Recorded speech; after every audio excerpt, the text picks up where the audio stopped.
I didn't. That's new. Okay, you ready to get going? Yep. Let's do it. Okay. Hold on one second.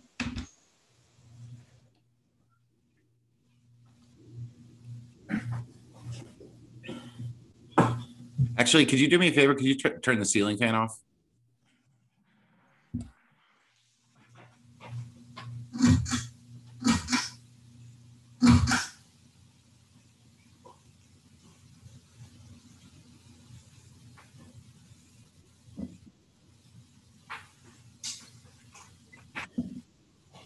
Awesome. Thank you. I think it's off. Yeah, it looks like it's slowing down. It's not making any noise anymore anyway.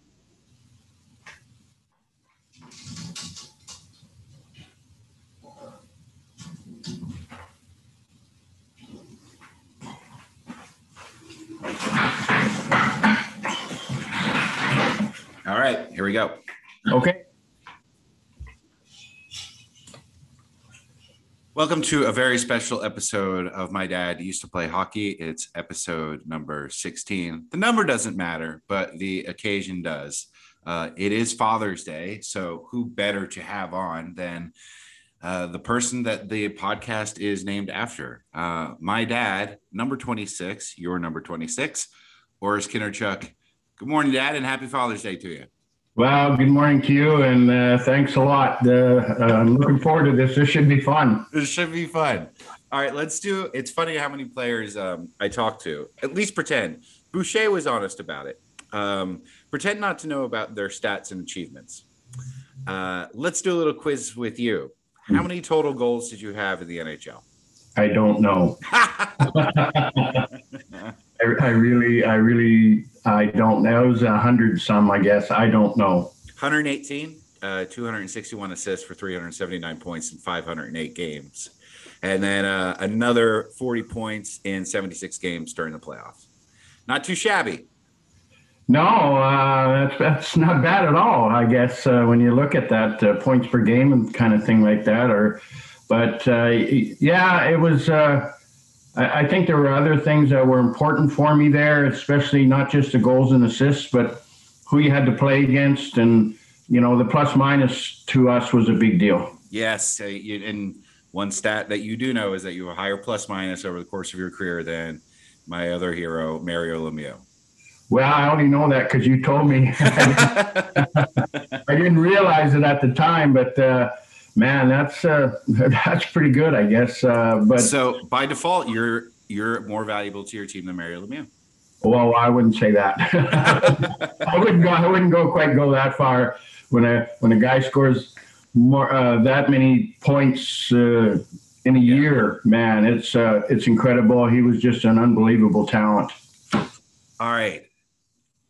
The question people most ask me, Dad, is why didn't you play? Why didn't I play? Well, you know, at the time in South Jersey, there was really only about one ice rink that was coming around. And that was at the Coliseum where the Flyers practice. And there just wasn't ice rinks available back then like there is today. They're all over the place. So the opportunity for young kids now are great. And because they got them not only in Jersey, but they got them over in Pennsylvania, Mr. Sider's youth hockey program. Things like that. So the opportunity is much greater, and the opportunities just weren't there. And I think if you were really, really serious about getting into it, you would have to literally go to a prep school or go to Canada. Right. So it had nothing to do, because one of my first memories of you, Dad, is because, you know, you retired after playing a brief stint with the Capitals. And then you had a pretty severe back injury. And, you know, you rehabbed it and everything, and we're going to get to all that. But I remember you dropped your keys once. This is just like one of those images that stuck in my head. And you asked me to pick them up because your back was aching. Did any of that play a factor too, you know, other than rink access, where you're like, you know, I'm kind of hurting here from the game. Maybe I don't want to put a young kid through that maybe too. Well, I think so. I don't think that was a total. I think the other thing too is if you got your name on the back, that's going to add a little bit more pressure on you out on the ice and things like that. And I think we were maybe a little hesitant in that regard also. But I don't think I would ever stop anybody from playing, because if they're worried about getting hurt, then you're not going to enjoy the game. And I've connected via this podcast with my old, because I finally played in high school, as you know. And through this podcast, I connected with my old high school coach, Woody. We had a really funny relationship, because I was just such a smart ass at that time. I mean, you remember me at 17, I was unbearable. And his name was Woody. I mean, so I remember he was looking at his roster and he saw the last name, as you mentioned. He's like, "Oh, I got a ringer." What he didn't know is that I only skated ever when the lakes froze. I feel like I had a good knowledge of the game. I just couldn't get to where I wanted to get to fast enough, because I just didn't skate, as much as you need to be swift. Well, I think the big thing that we remember was you were older and we had to teach you how to put the equipment on. I remember that. Showing you where everything went and how they went on and that. Okay. And oh boy. Thank God we have a decent amount of privacy in our backyard. Yeah. That is another memory that's a fully formed film. This isn't just an image, because you called the jock strap, the cup, the can. Yeah. And this is how you put the can on, as if I would put it on my forehead or something like that. Yeah. You're right. Growing up in the lakes, you never dress up in full gear. You just scrimmaged. Well, the one thing also, though, you had really good equipment, because the Flyers were pretty good at giving out equipment, not only to you, but to Jake also. And so it wasn't the equipment, but I never blame the equipment. No, but it's a sport that you really have to start at a very young age. You can't just expect to turn it on when you're 14 or 15. And I'm sure all the guys you've spoke to, most of them probably started skating when they were 3 or 4 years old. And every single one of them. And that was the privilege you kind of got of growing up in Canada. No matter how small your town is, there's a rink that you can skate at. Yeah, definitely. And they're outdoor rinks too. It was an honor to be able to play indoors way back. But I remember my dad making a little sheet of ice in the backyard and go out and skate. And it didn't matter how cold it was. It could have been 25 below. It wouldn't have mattered. You were out there skating. And growing up in Saskatoon, at 9 o'clock, there would be a big siren that goes off. That means if you were under a certain age, you better be home. And but my parents didn't really worry about that, because they knew exactly where I was, because the rink was only 2.5 blocks from me. So that out there were 2 sheets of ice out there, and it was awesome. I remember being there Christmas Day at night, and we used to have beat cops at the time. And they would be walking around the rink, and it'd be 11:30 at night, and I'd be out there, and the only thing they'd call me over, "Hey, Orest, come here." And I'd go over and I'd talk to them. They said, "No problem you playing here, but just don't shoot the puck against the boards, because it really echoes, and right. We don't want the people complaining and coming to us and things like that." But then they would sit there and watch, and it was just a wonderful experience growing up. And how could you not play hockey? Yeah, I mean, it's kind of what you're expected to do. What else are you going to play during those winter months, right? No, there's not much, so it's just a great way. And the big thing there was, it didn't matter how old you were. I mean, I started playing in what they call under 10 league. They didn't have a 6-year-old, a 7-year-old, an 8-year-old. It was just an under 10 league. And if you were good enough to make the team at 6, you played, and we played. So I'm now playing against 9, 10-year-olds.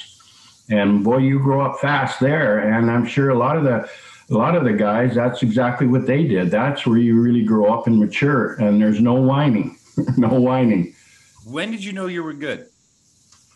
I mean, obviously, as a 6-year-old, you're playing with 10-year-olds, so you have to know. I'm sure your other 6-year-old friends weren't in the league with you. When did you know, like, okay, this is something that it's different for me than for a lot of my teammates? Well, I think the big thing I remember back is, when you're playing against, whether you be 9 or 10 now, and you're playing against 12 or 13-year-olds, and you're better than them, that would infuriate them.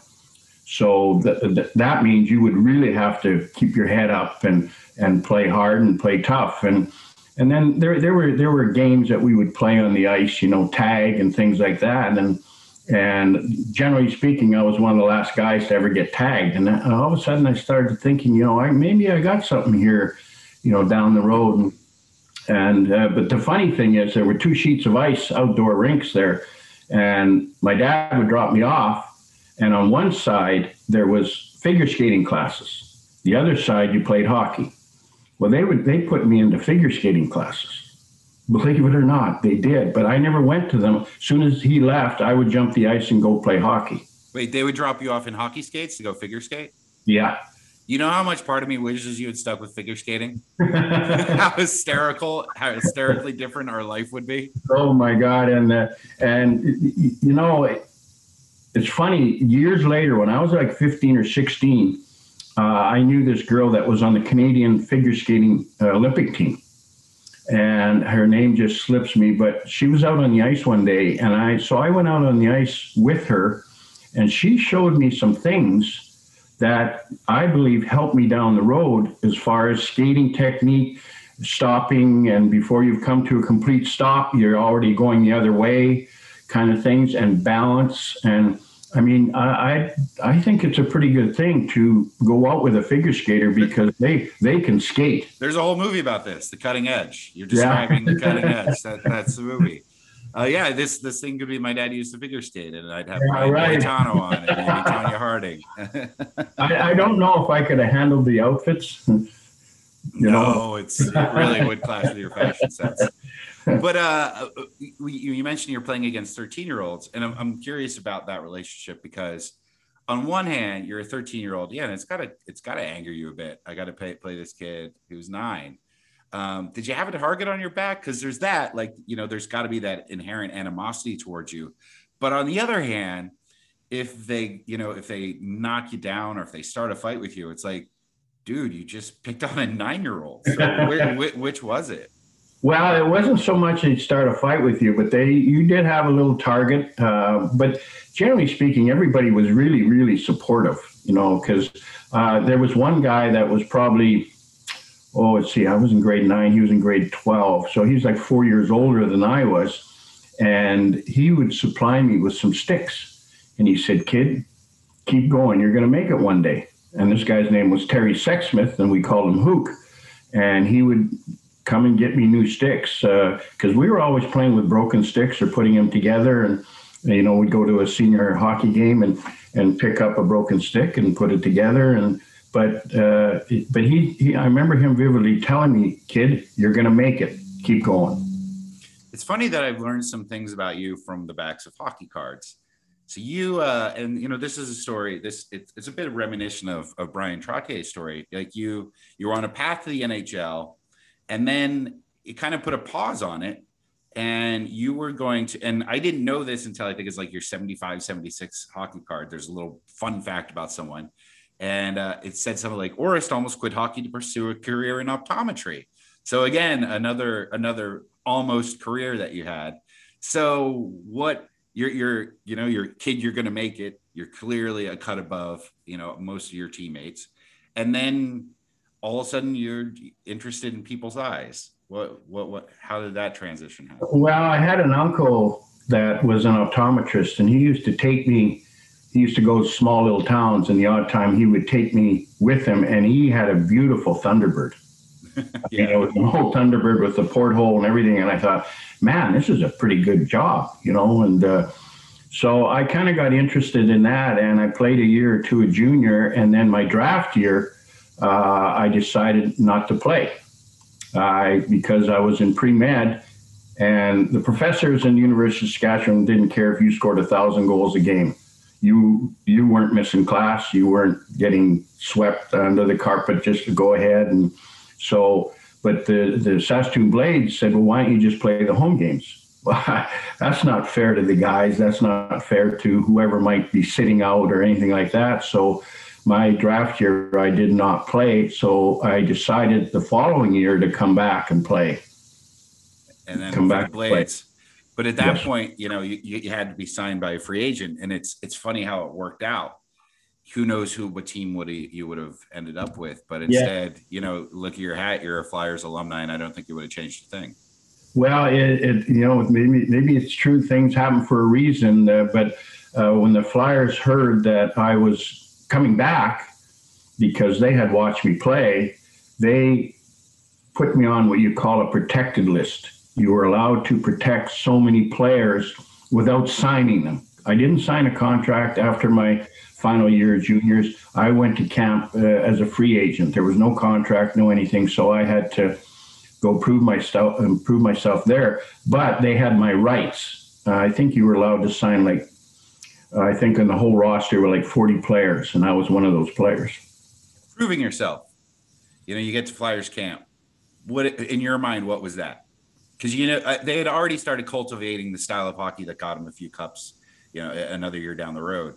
Did you feel like, okay, physicality is the way that I'm going to get on this team, or what was it? Well, they really hadn't gotten to that, like the 72, 73 season. I was in San Diego, my 71, 72, and I got sent from training camp, and I thought I had a really good camp. I think I scored like a point a game in exhibition games and things like that.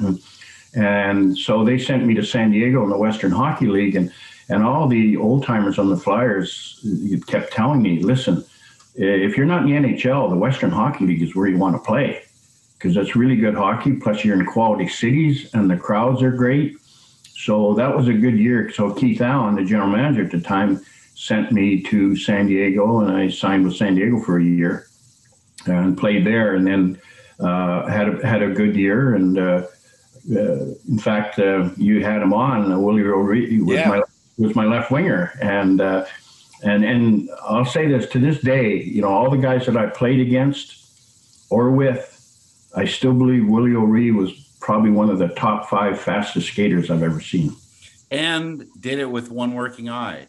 How aware were you of that he's essentially blind out of one eye and still made it work? We had an overall brief stint in the NHL, but an incredibly successful career in the WHL. And who knows what would have been if he had not lost sight. Did you know that? No, we didn't know that. I'm sure if we knew it, that means management would have known it, and he might not have been allowed to play like he said. And for him to do what he did, it's hard enough having 2 eyes out there when you got a 220-pounder trying to knock you over, So what he did was quite an accomplishment, but man, could he skate. It was like his blades didn't even touch the ice. It was so smooth and just a great guy. That was a great experience. I had a lot of mentors there that were just great guys. Dunk McCallum, who's from Brandon, Manitoba, kind of took me under his wing. He played in Pittsburgh and he played in the NHL. And Earl Heiskala was the captain. He played here in the Flyers for a year or two. But so it was a really good learning experience. But I'm a little small kid from Saskatchewan. I fly to San Diego. I get off the plane. I got winter coats on. It's 85 degrees, and I'm looking around at all these palm trees, and I'm thinking, wow, where am I? Were you unaware of California and its climate, or was that the only clothes that you had? That was the only clothes I had, and I'd never been to California, and palm trees were like, this is what I see in the movies. I don't know. Then they take me to a motel that's got pools and palm trees all over the place, and I'm thinking, Max McNabb, who was he was a general manager and coach then, he would bring me in every couple of weeks and just talk to me and say, just kid, remember why you're here. Don't get caught up in the California lifestyle. And obviously you didn't enough to sabotage your career because you ended up with Philly the following year. And the fascinating thing to me about the Bullies, one, and for many players know this, it's the last all-Canadian team to win the Cup. And you have Philadelphia, a notoriously brutal city for a number of reasons. I love it. I love that it's become a point of pride instead of a point of shame for the Philly. We're from Philly, no one likes us, we don't care. But you're from all these towns, the biggest they get is Moose Jaw, which, I just lost 80% of, no one knows where that is. But that's like a major metropolis compared to where a lot of you guys are from. So you're like these alien invaders that are coming from these small towns and provinces, and a lot of people don't even know what a province is, and then immediately, because winning is the best thing to win over the hearts of a city, you do just that. You're suddenly the darlings of the city of brotherly love, and in a relatively short amount of time. A lot of these players joined the team that year or a few years prior, and then with Leach, joined the following year for the second cup. How there's levels of fame. I knew that you sort of got some experience with it growing up, but then this is different. This is a city of millions of people, and you're the story. The bullies are the story. I mean, nobody tells any sort of anecdotes about the early 70s Phillies. They were probably at 8,000 losses all time at that point. The Eagles stunk. But here are the bullies, and no matter how much experience you have with hockey, if you know what's going on, you didn't have HD TVs back then. You're watching on a little black and white, but the entire city is watching, and they're watching you and your teammates. How big of a did it screw with your mind to all of a sudden you have this, notoriety in a positive way around Philadelphia? Well, it's ironic that they call Philadelphia the city of brotherly love. It's the worst nickname. It's hysterical. I think it's awesome. I just think, we loved to be hated, and that just drove us. But to come into the city like this with, it was 20-some young Canadians that turned the city upside down, and it was just, and the support and in the spectrum, it was the parade, those parades where they say they're still some of the biggest parades that they've had in Philly, and it's the biggest parade. It's not even close. I mean, as big as the Eagles crowd was, it was at least 4 times. Yeah, so it was really, really, and walking around downtown. And, I used to get, my name isn't the most common name in the world. Yeah, we're going to get to that, believe me. Yeah. But just walking around downtown, if we won a series and we were out early, they would ask, well, what are you going to do? And I say, you know what, I'm going to go into Center City, and I'm going to walk some of the Italian market, which I started going there a lot, and just walk around town and see the people. And I would walk by people, and they read that in the paper, and they'd look at me and say, you're really doing what you said you were going to do. I said, yeah, I want to get to know Center City. And the Italian market, the people there were just unbelievably nice. And we got to know the beat cop, Phil Tartaglia. I got to know him really well. We sent Christmas cards. But the one thing about when I went to South Philly and the Italian market, I never came home with an empty trunk, that's for sure. With all the groceries and the meat and everything. The people were just unbelievably on our side and just loved every part of it, because we were part of the community. We were the community. We were with them, sitting with them, going to work the same time they are. We didn't practice at 11:30. We were on the ice at 9 and raring to go. Yeah, well, you just described the life of a mobster, by the way. Yeah. You just show up at the Italian market. Phil Tartaglia walks you to the front of the line, and you get a couple free loaves of bread. Yeah, you're basically Henry Hill. Yeah. Goodfellas. And that's something that Clarkie mentioned, because he spends a lot of his time back in Flin Flon, where he's from, but when he had his time in Philly, Rexy's was the local bar that you guys would hang out at, and so certainly you were celebrities. But when Clarkie described his trips to Rexy's, he would just sit there like any other guy. He'd get off work and go have lunch, and he'd be sitting with other guys who just got off work and had lunch. And the weird thing that he pointed out is that a lot of these guys, whether they be contractors or cops or whatever they were probably making 3 times the money. Now, he shared his first contract with me, $14,500. Now, it's always rude to ask how much money you made, but what was your first contract in the NHL? Well, my first with the San Diego was $5,000 signing bonus. Nice. And $8,500. Wow. 13.5. My second year with Richmond, they offered me another contract, to stay with the Flyers. And I had an offer from the Houston Aeros to go to the World Hockey League.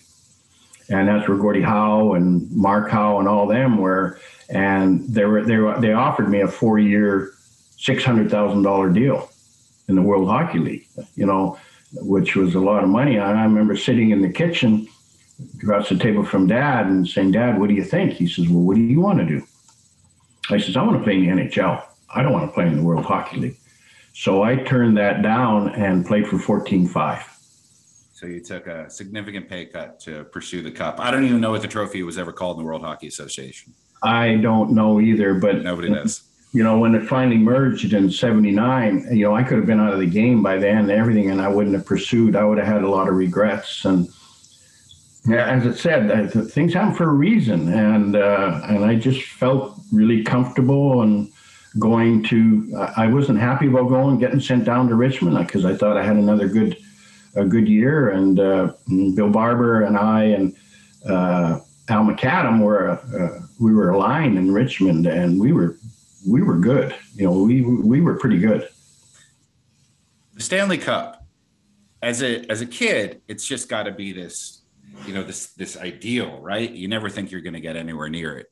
And then you win one. And this is what I think is hilarious is the one picture I have with you with the cup, other than your official picture where you're in uniform, your hair is nice and combed, your mustache is trimmed. But the one picture that I have that I love with it is that it's you and Mom sitting there. You have no shirt on.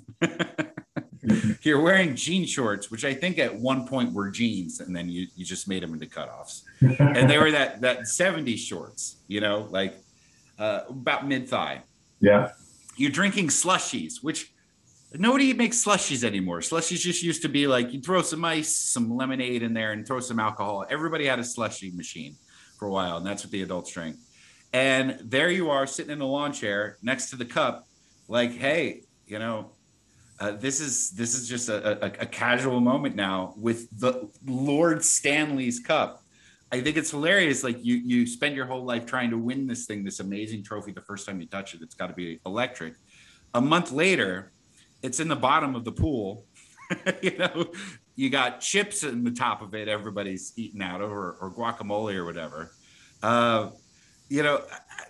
When you finally get the cup in your possession, tell me how it goes from this ideal to this tangible thing that's yours, just for a fleeting moment, but for that moment, it's yours. Well, I think the big thing is growing up, your initial goal is just to make it and play in the NHL. Sure. Just to get there, and because there aren't that many people that get to play in the NHL. Now there's going to be 32 teams. There's a lot more opportunity, I think, not only there, but in the minors, so there were fewer teams there. But then once you get on the team, and we had 20 guys that pretty much had the same mentality. There were no excuses for laziness or that puck was ours. That was ours. And if you came into our building, you were playing, that was our home. So we weren't going to let you take our mortgage and things like that. But so when you have that kind of mentality in the locker room and that kind of culture, with Clarkie there and then my wingers with Schultze and Selesky and then Ricky and Jimmy Watson. But Jimmy and I, we always bug each other that the reason why they won the cup was because Jimmy and I were the two new guys to join the team in '73. Mm-hmm, right. But we take the credit. So, As you should. But when you see the cup and you're holding it, you just kind of, you got to pinch yourself, because that's really what it's all about. And, to feel that fortunate to be able to have your name on that cup is an unbelievable feeling. And, when you win one, you think, oh, you're satisfied? No, you're not. You got a taste of it now. You want to do it again and again and again. Your name, Orest Kindrachuk. My name's Zak Kindrachuk. Yeah. I keep seeing the same word over and over, underrated. Do you think your name had anything to do with that? Because it's a strange name in that it's certainly unique. We're Ukrainian. That's our background. But also it's seemingly over the course of it's very difficult for people to remember.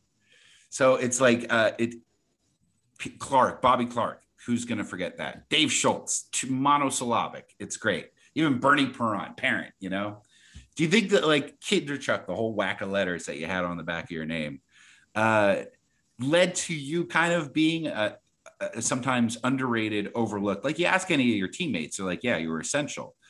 But for the fans, it seemed a little bit more difficult to think of you as one of the key components of that Cup team. And I would submit that Kindrachuk made it a little difficult.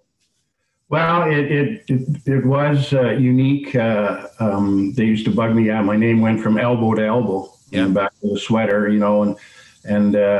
but I think one thing that over the years, even now today, I can talk to an 18-year-old and he say, "Oh, you used to play hockey?" I said, "Yeah." He says, "What's your name?" And I would tell him my name and they say, "I know that name." Mm-hmm. So in ways it's really helped me a lot, because once you do learn it, you're not going to forget it, because and nothing again like Bobby Clark. I mean, how many Bob Clarks are there in the world? How many, things like that. I only know of one Orest Kindrachuk. No, you're the only one. Yeah. So, there's something said for that. But I remember people that I got to know here my first year, they thought I was an Eskimo, from northern Saskatchewan. Yeah. But it didn't take long to win the hearts in Philadelphia, because in Philadelphia, all you got to do is bust your hump. And you try every shift, every night, all the time. Win or lose, they're going to be with you. And that's the big thing you try to get across to the younger players is Philly is a great place to play, because, man, they're behind you all the time, win or lose. But if they see lack of effort, you're done. This podcast is called My Dad Used to Play Hockey, and it's based. I wrote a song a long time ago when I was in a band called My Dad Used to Play Hockey.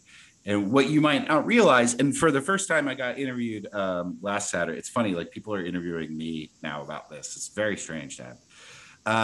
But someone finally asked, like, you wrote a song, My Dad Used to Play Hockey. What's that song about? And there's the surface level. My dad used to play hockey. It's literal. He did.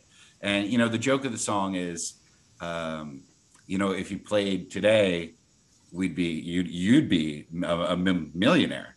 But the secondary meaning of it is that used to be something I would kind of juggle in my life, is when do I tell people my dad used to play hockey? Because there were certainly people in my life that only became friends with me or wanted to interact with me because it was access to you. And at that point, it was access to autographs, memorabilia, potentially tickets. How much did you, and over the course of your life, how many people did you realize like were only being associated with you because you used to play hockey? And now I know you're not, but was there a time where you were hesitant to bring it up? Because first you wanted to see, is someone interested in talking to me because I'm Orest Kindrachuk, the person, not Orest Kindrachuk, the former centerman for the Flyers? Well, I think there is that.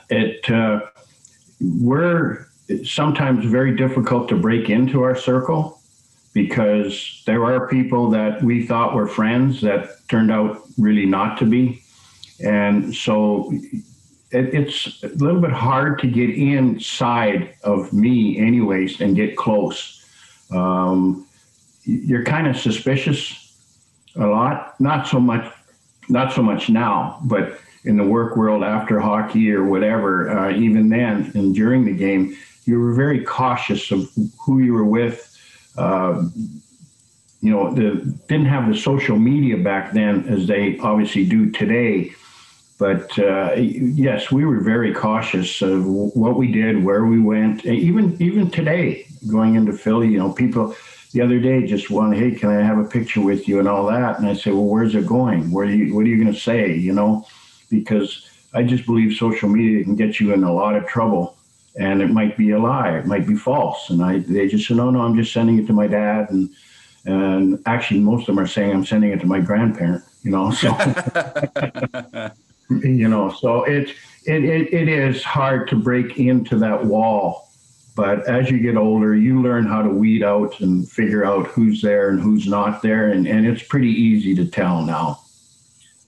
As you know, I spoke to Eric Lindros a few episodes ago, and the transition from player to ex-player is, different players have.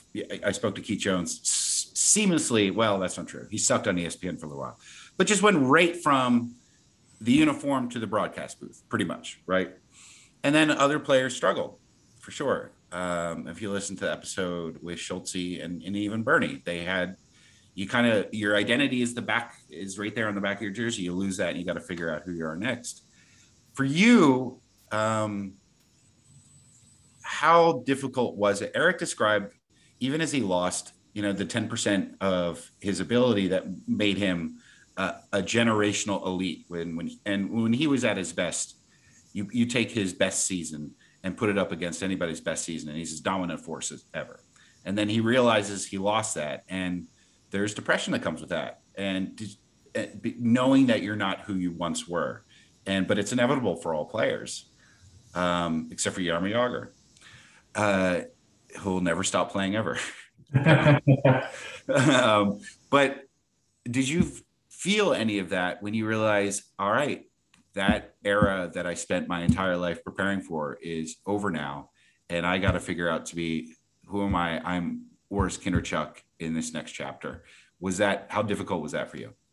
Well, I think the big thing was, when the end of your career's coming is when I had the back surgery in February of '81, and then I went to Washington, and then you start playing. I only played a few games, and you look at yourself and say, well, I'm not playing to the level that I can accept. I'm not doing what I used to be able to do, even though the coach and the GM is telling you, you're doing fine. You're doing, whether they were telling me the truth or not, I don't know. But I knew myself that I wasn't being able to play at the way I wanted to play. And you're not going to win by cheating out there or hiding. You can't hide. So that part was hard leaving the game. They convinced me to stay another month and see if my back got better, and it really didn't. And I just thought, you know what, there's going to be life after hockey, and I don't want to leave the game, a cripple, kind of, because there's a lot of life. I was 32 years old. I had a lot of life ahead of me yet. So I think the hardest part was finally resigning to the fact that you can't do what you used to be able to do easily. And when it became hard, and, if you can't walk down steps, you got to walk down backwards, that's a problem. Mm-hmm. So I think that was the hardest part. And I think the thing that you get over, I was talking to Clark the other day, and we were standing there a while back, and somebody says, would you guys like to play again? Play hockey again. And we both kind of looked at each other, and I said, only if it meant something. I mean, knowing that you can't play for the ultimate ever again, I think that was the hardest thing for me to get over, that I can go out on the ice here, and if the lakes freeze and go out and play, that's fun. But knowing that I can't play for the ultimate cup again, that was hard to get over. And did you reach out to other teammates? Was it something that, as you retired and, a lot of other players retired around at the same time you did, just to kind of check in on how other people's experiences were going? Because I know as a unit, the Bullies were tighter than most teams. I mean, a lot of you guys stuck around the area, and it's a quote that seemingly comes up every other episode, but win today, we walk together forever. And I know that for you guys, that's a lot more true. That wasn't just lip service coming from Fred Giroux. That was truth. So how much of a role, because I know it led a few years later, the formation of the alumni happened. How much of that was born from necessity? Like, I need to talk to other guys going through the same thing I'm going through. Well, I think it was important because, I had offers to become an assistant coach at 2 NHL teams, and I decided against it. I traveled. I wanted to see you guys grow up. So we were together. We would do charity golf outings. We saw each other quite a bit, and we'd sit and have a beer together and things like that. And as everybody started to get into their own jobs, because everybody was going back to work, you didn't have the money to just do nothing. And so everybody was going back to work. Some guys went into hockey, some guys moved back to Canada. But there was quite a nucleus of guys here, and there still is to a degree. But seeing each other, I think, meant a lot. Now, we have our alumni golf tournament coming up in a couple of weeks. Celebration of Joe Watson. Finally retiring. Yeah. But so seeing all those guys, and it's funny. A lot of the younger players, the alumni guys that are there, also they come and kind of sit with us and hear the stories, and then we ask them their stories too, and so it's a brotherhood that is awesome, and even not only as a Flyer, but I mean in Pittsburgh, when they invited me to come to Pittsburgh for the 50th year of the expansion, the guys were great. Everybody, just to see everybody, and then when I see other guys from other teams that we fought or played against, we have the greatest time together. That was then, and now we talk about it and laugh. But it's a brotherhood, And sometimes people don't understand that if we kind of are leaving them out and not talking to them, yet we're in our own little huddle. Well, that's because we don't get a chance to see each other all the time, and we're not being rude. We're not doing anything to harm anybody. We just enjoy each other's company, whether it was a teammate or an opponent. And I love to get your thoughts on, the salaries are different now. Players make a few million. Great for them. But what you just described kind of becomes impossible at that point. Like, if you're a team that invests, 17 million over the course of 4 years in a player, there's restrictions that come from that. You're not going to be able to interact with the fans the way you guys did, and they're not going to look at you the way that the fans did. Just, you're kind of one of us, lunch pail, blue collar guys. Obviously it's great for them because they won't have the worries of, hopefully, upon retirement that you did, where I got to get a job right away. But it's it kind of sucks too, because they can't really go to a place like Rexy's and just hang out. The money just sort of changes that. The investment the team makes in you means that you're an asset worth those millions, and you can't do the things that you guys were able to. I mean, do you get a sense that some of the players would love to have that camaraderie that you guys had with the fans and with each other in the 70s? But unfortunately, modern day athletes just don't have the ability to do that. Well, there is something said for that. I still think teams can be very, very tight. You don't have to go to a bar every day or every other day or whatever, but teams can still be very, very tight. And I truly believe if I was a general manager, I would ask the players, listen, your career isn't going to be that long. I'm going to ask you, if possible, stay off social media. Really, whether it would be you, your family, or whatever, because I just believe that just gets you in trouble more, and there could be animosity. There could be, but there are a lot of good people out there. A lot of good people that you can still socialize with. That see them at a bar, see them at a restaurant, and converse with them. I mean, is your head on a swivel? Sure it is. You got to be careful what you say, what you do, and how you behave. But we did too back then. I mean, it's still spread, but you're right. There's not the way that they can go out all the time and get together. But you see, another thing I think that sometimes they don't have a chance, some teams, is because they charter everywhere. Yeah. Where, they play a game and they get on a charter and come home. Where we would fly commercial. There'd be an odd time we would get a charter, but we'd be flying commercial. So we're spending a night in a hotel, playing the next day, fly out the next morning, fly to another city, spend the night there. So we had more of an opportunity to really be together on the road all the time, which I think really, really helps a lot. But now when you play a game in Tampa, after the game, you get on a charter and you fly back home and you're in bed by 2:00. Yeah. You know, so you really don't have that camaraderie on the road like we did. Yeah, that's another common theme is the camaraderie. There was just these post-game rituals where not necessarily the whole team, but pockets, 7 or 8 guys would get together and you know, do this thing and spend a few more hours post-game with each other. And yeah, if you're just bolting right to the charter, flying home to be in your own bed, you're kind of missing out on those experiences. Well, the other thing too is that especially near the end of a season or during the playoffs, we would stay in a hotel, even if it was a home game or away game, and we would get together there. And Freddie would have we'd have dinner, and Freddie would have like a little team meeting in his suite. Well, all of us would be there, say 9:30 at night, and he might have some hors d'oeuvres there. He might have a beer there.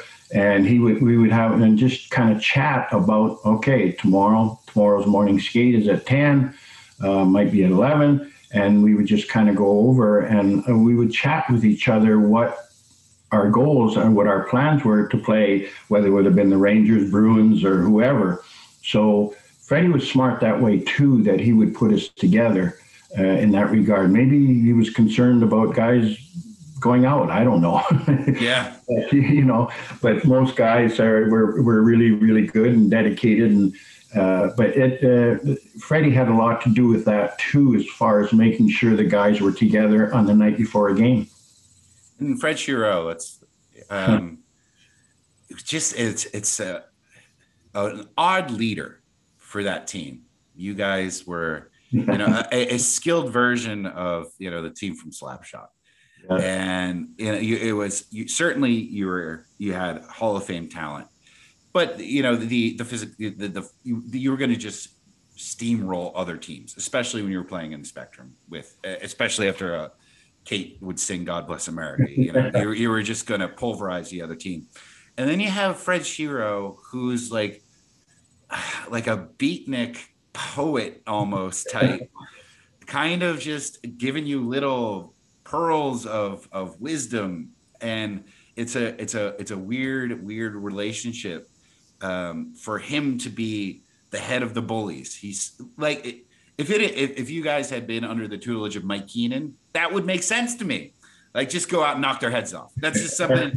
But Shiro would quote like Confucius and stuff, and write these sort of, you know, intellectual puzzling quotes on the board that you really had to think about, that were probably still in your mind like 10 minutes into the first period. Like, what the hell did that mean? Like, he had almost like a Miyagi type. How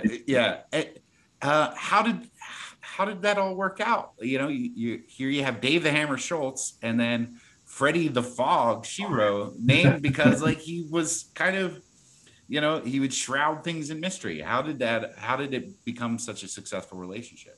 Well, I think the one thing he would say, he says, I'm going to treat you guys like adults until you prove me different. In other words, don't prove me different. And he says, I'll never ask you to do something that you aren't capable of doing. I'm going to put you in positions and situations where I know you can handle. And, you know, I look back at, you know, our team, and, you know, there were a lot of tough teams then. They were the big bad Bruins. I mean, they weren't a heck of a lot different than we were. You know, Montreal Canadiens, same way. You know, Pierre Bouchard and all them. I mean, they were a tough team. St. Louis Blues with the plague. That's what really turned Mr. Schneider around, was when the Blues came in and physically manhandled the Flyers in a game and just knocked them. I think they broke Dornhofer's leg and things like that. And that's when Mr. Schneider said, enough of this. And so we just turned it up a notch. And but everybody had the same mentality. There wasn't a guy on our team that was afraid to drop the gloves if needed. Yeah. But some of the sayings Freddie had, you know, and there's one that he said, when you arrive in ill humor. Well, that was us. Yeah. You know. And the other thing, and there were some comical ones that we had to explain to a couple guys, you know, like, you get what you deserve unless it's been mailed. And you had to think about that a little bit, So he was really a mastermind at getting the reporters off of us. He said, we won the cup and that. I might, maybe a big story, maybe I'll go to law school. Well, now all the reporters are clamoring around him, like, you're going to leave and you're going to go to law school? Come on, Freddie. But I remember the second cup we won in Buffalo, and at the end of the game, we're all obviously cheering and getting ready to do the handshake and things like that, and then take the cup around. Freddie, as soon as the game was over, he left the ice, shook hands with the other coach and left the ice. He said, that's their time. That's not my time. That's their time. And I mean, how could you not play hard for a guy like that? Yeah. And I think everybody played, the old saying, you got to give 110%. Well, I guarantee you every player on that team did. What made Freddie laugh? Well, I can remember a practice, and we're standing at one end of the ice, and there's me, Clarkie, and Freddie standing there in the net, and the Hound is skating up the ice, and the puck is going everywhere except where it's supposed to go, and he's going all over the place. Of course. Freddie looks up and says, oh, man, and that guy's got another 50 years to live. So he would laugh. And then when we played the Russians and that, and, Freddie said, wow, Joe Watson scores a goal. He just set hockey back 20 years, things like that. So Freddie was, he walked that magical thin line as a coach. You can't be a drill sergeant, but yet you can't be soft. And that's a very difficult part of coaching, is you want to be on that. He was a friend, but he wasn't a friend, kind of thing. And I remember the rule back then when you were on the road, if management was in a restaurant or a bar first, you didn't go in and sit with them. You left. Or if we were there first, they would leave. But I remember we were in Los Angeles, and we get off the bus, and there's really, in the area there was only really one place to go, and it was called Melodies. So there was really only one place. So we're all rushing. We're getting our luggage in because we don't want management to get there first. So we go get our cabs, and we go over to Melodies. So we're all walking in, and who's sitting at the bar but Freddie Sherrill. So we just kind of put our heads down, and he said, no, come on in, guys. Come on in. He bought everybody a drink and left. Wow. And we asked him, Freddie, how did you get here so quick? He says, I didn't get off the bus. I had the bus driver drop me off here. And that's the kind of guy Freddie Sherrill was. And I remember when I went and saw him in the hospital, he had stomach cancer, and I said, Freddie, how? He says, well, they took out half my stomach. I guess I can only have half a beer now. So he's just a wonderful, and you learn a lot. I learned a lot, not only just hockey, but life experiences, And I remember I don't think we have it anymore, but he sent a letter really to the wives and that right now you may not be number one in your husband's eyes. The players and the team are going to be there, but hang in there and the rewards will come. Little things like that were really important. And the other thing, Freddie was way ahead of his time. I mean, he watched video. We knew exactly how every team was going to come at us. We knew how we were going to go at them. We knew their systems, and we would just repeat them and practice. And big John Wooden fan for repetition. If you repeat everything over and over again on the ice, you don't have time much to think about it. You got to react. Yeah. And if you do that through repetition, it's going to become natural. Yeah. Except for the Hound. Yeah. What are you going to do with him? Yeah. Just let him go. If we were a little flat, put out the pinball, the wizard, just let him go. And, when he was on the ice, and, it's bad enough to have to worry about 5 opposing players. When you're in the corner, you got to worry about him too, because he's just going to come in and hit everybody. Whether you're wearing orange or black or not, he was going to knock everybody over. Does that sort of preparation include the Russian game? did you have a clue what you were up against and how to beat it? Because I think as cool as the cups are, when I think about, the one game, because it was an international incident. You were not expected to win. And at that time, Putin's a jerk, but we had, we've had Glasnost. The Russians are certainly not on good terms with us right now, but back then it was the USSR. Like, we were in the midst of the Cold War. This was bigger than what happened on the ice. So 2 questions on that. One, did you realize like how important this was, that even though you guys were Canadians, that you were representing the United States, we can't lose to, the hammer and sickle. And then 2, did you have a clue? Because they were playing a completely different style of game than what was happening in the NHL. Did you know going in, all right, this is what they're going to try to do, and this is what we're going to do to combat them? Or was it like, we'll just wait for Eddie Van Impe to knock out one of their players? Well, was it Gorbachev that was in office then for Russia? Anyways, we, after watching what they did against the Canadians, and I think they tied them, and they beat the Rangers and the Bruins, but Freddie knew the Russian system. And what the Russians would do is they would do a lot of circling in their own end, and they would like you to kind of chase them, which opens up space to make that long pass. Again, we had a red line then. But so we just let them do whatever they wanted to do in their own end. Eventually they got to come to us. It's kind of like that old version of the trap kind of thing, So they would come to us and we would just wait for them, and they couldn't do anything really offensively against us. But when you look at the shots in that game, it was like, it had to be almost close to 3 to 4 to 1.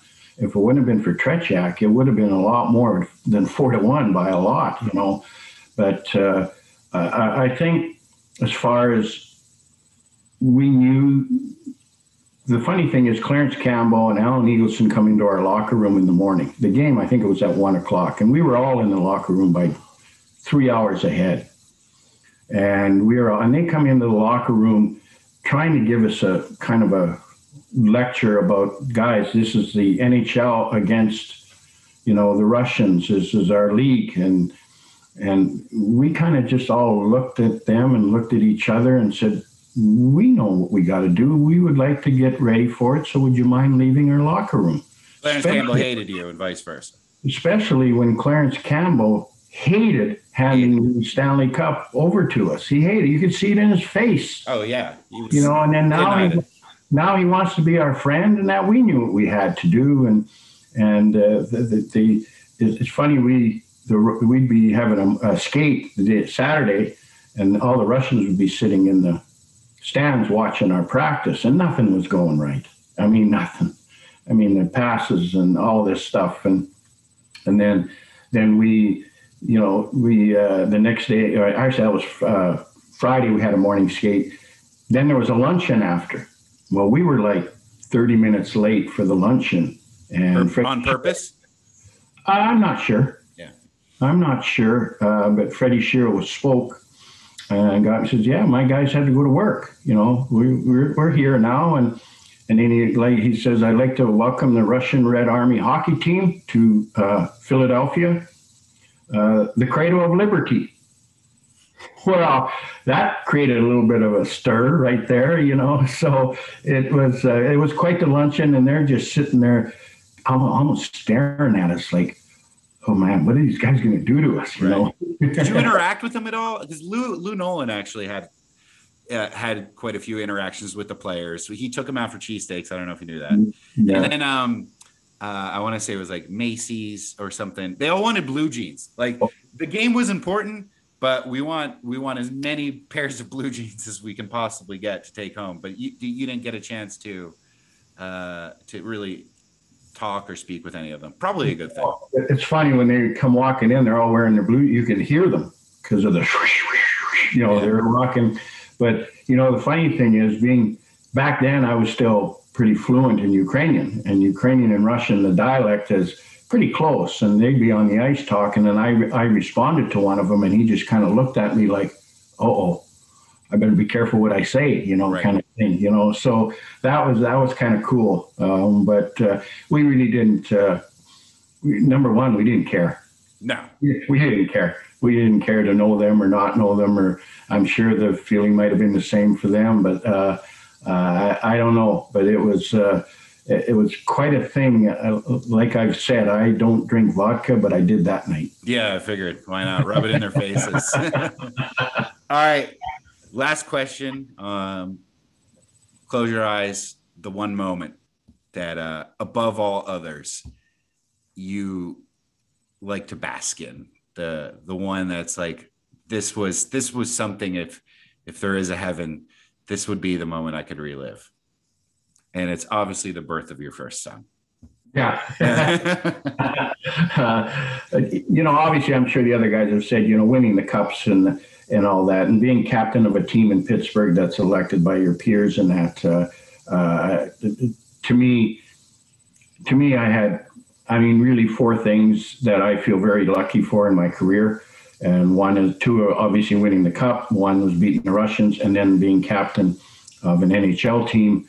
There aren't many guys that can say that. So I was fortunate to have four really good things happen to me in my career, where there's a lot of players that can say they didn't have one. So there's one goal that I kind of remember, and it was the seventh game against the New York Rangers, where Schultze kind of pounded Dale Rolfe after I accidentally hit Jackman's pads with my stick. I didn't mean to, but there was one goal, and I scored in that game that was attributed to an unassisted goal. And my reaction after was, I look at it and think, man, I was one happy dude then. Because we ended up winning that seventh game 4-3. Mine wasn't the winning goal, but I think it might have been the third one.